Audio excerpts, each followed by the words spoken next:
না, আমি ছবি ছাড়া ওর সাথে কোনো কথা হবে না। ও আমাকে কিভাবে চেনে? এই মাইয়া, সরি, ওর সাথে তো বাড়ি থেকে পরিচয়। আচ্ছা ঠিক আছে, তার সাথে কথা বলো এখন। দর্শক আপনারা শুনছেন, আমি নূপুরকে দেওয়ার চেষ্টা করছি। হ্যাঁ, ওর ছবি কই? ছবি আছে, আপনি ভিডিও কলে দেখতে পারেন। আচ্ছা, আমি আপনাকে প্রিয় দর্শক আপনারা দেখতে পাচ্ছেন খুব মুখোমুখি হচ্ছে। এই লাইন কাটছে কে? লাইন কাটছে কে? লাইন কাটছে আমি। এই দাঁড়ান। আপনি বারে আর্টিস্ট হিসেবে কাজ করেন? না। বসুন্ধরা পান্থপথে আপনি একটি বারে তার সঙ্গে আর্টিস্ট হিসেবে কাজ করেছেন? এটা মিথ্যে কথা। আমি বসুন্ধরা পান্থপথ বা আপনার সোনাগাঁ হোটেল, ওই এরিয়াতে কিন্তু অনেক হোটেল আছে বা অনেক বার আছে। আপনার ওই সব জায়গায় আমি খেতে যাই এবং আমার লাইসেন্স আছে। আপনি যদি চান বা বলেন আমি আপনাকে এখনও দেখাতে পারি। আমি লাইসেন্স করে ড্রিঙ্কস করি এবং আমি ড্রিঙ্কস করি। আমি কোনো বারে কেন কাজ করতে যাব?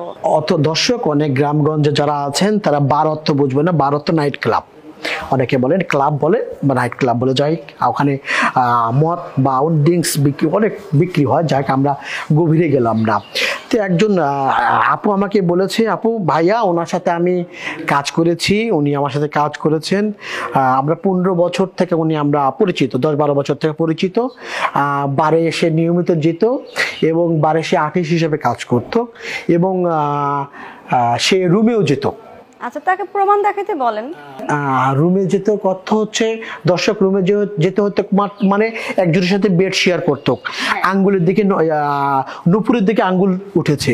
আচ্ছা নূপুর বলে। আচ্ছা, আমার কথা যেহেতু আপনি এই ধরনের কোশ্চেন করেছেন, তো আমি তো আপনাকে বলতে পারি যে আপনাকে আমি যে কোনো একটা হোটেলে দেখেছি, বলতে পারি না? তো এখন আপনি যদি বলেন যে হ্যাঁ আমি গিয়েছি, ভালো কথা, কোন হোটেলে গিয়েছি, ফুটেজটা দেখাও। তা আমিও সেটাই বলবো, যদি আমি কোনো বারে কর্মী হই বা আমি যদি কোনো বারে ডান্স করি বা আমি যদি কোনো হোটেলে কোনো ছেলের সাথে যাই, অবশ্যই সেগুলো প্রমাণ সাক্ষ্য নিয়ে আমার সাথে কথা বলতে হবে। আমি তো যে কোনো মানুষকে বলতেই পারি না। আমি এখন যে আপনাকে বলি, আপনি তো বলবেন না যে ঠিক আছে আমি যদি গিয়েছি তাহলে আমাকে প্রমাণ দেখাও। একটা মানুষকে আমি জোর করে বলতে পারবো না যে তুমি কিন্তু এই জায়গায় গেছো, তুমি কিন্তু এই কাজটা করছো, বললেই কোনো কিছু বলা হয় না, তার জন্য প্রমাণ লাগে। দর্শককে আমি লাইনে নেওয়ার চেষ্টা করছি। দর্শক আমি চেষ্টা করব ওনাকে লাইনে আনার জন্য। আপনার সাথে বারে কাজ করেছেন একটা মেয়ে, চেষ্টা করব তাকে লাইনে আনার জন্য। নাম আমি ক্যামেরাতে আমি আনবো না। প্রিয় দর্শক, আপনার কল ঢুকেছে, রিং হচ্ছেন। আপনার সাথে পান্থপথে কাজ করেছেন। কি নাম সে? নাম বলবো না। আপনি যদিও আমি চাই না, আমি রেকর্ড হচ্ছে, কিন্তু প্রতিটি কথা রেকর্ড হবে। আমি একটু শেষ করি। আপনি যে এই ধরনের কোশ্চেন করছেন আপনি আমাকে আগে বলেননি, এবং আপনি যে কোনো মেয়েকে বানায় এই কথা বলতে পারেন। না না না না না না, আমি তো এটা নিব না ভাইয়া। না, এই যে আপনি যখন কথা বলাচ্ছেন, আমি তো ওনাকে চিনি। এখন ওই মেয়ে যদি বলে আমি তোমাকে চিনি না, না না, আমার কথা শেষ করতে দেন। আপনি বলেন। আপনি এমন হতে পারে আপনি কাউকে শিখায় রাখছেন, তাহলে আপনি কেন আন্দাজে আপনি এই মহিলাকে ধরাবেন? আপনি ভাই বলছিলেন যে আমি এটা নিয়ে আলোচনা করব, এটা বলেন নাই। নাইস। আমি সেলিম ভাইয়া বলছিলাম। আচ্ছা, সেদিন যে তুমি আমাকে বলেছিল, আমি মেবি ঘুমিয়েছিলাম, আমাকে ফোন দিয়েছিলা,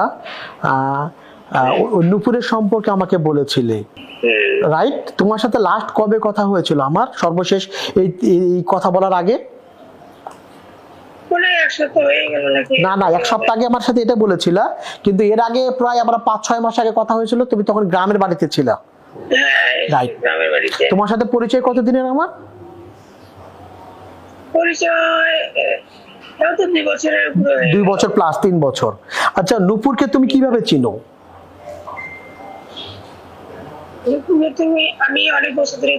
নূপুর আমার সামনে স্টুডিওতে উপস্থিত আছেন এবং তোমার কথা রেকর্ডিং হচ্ছে। আমি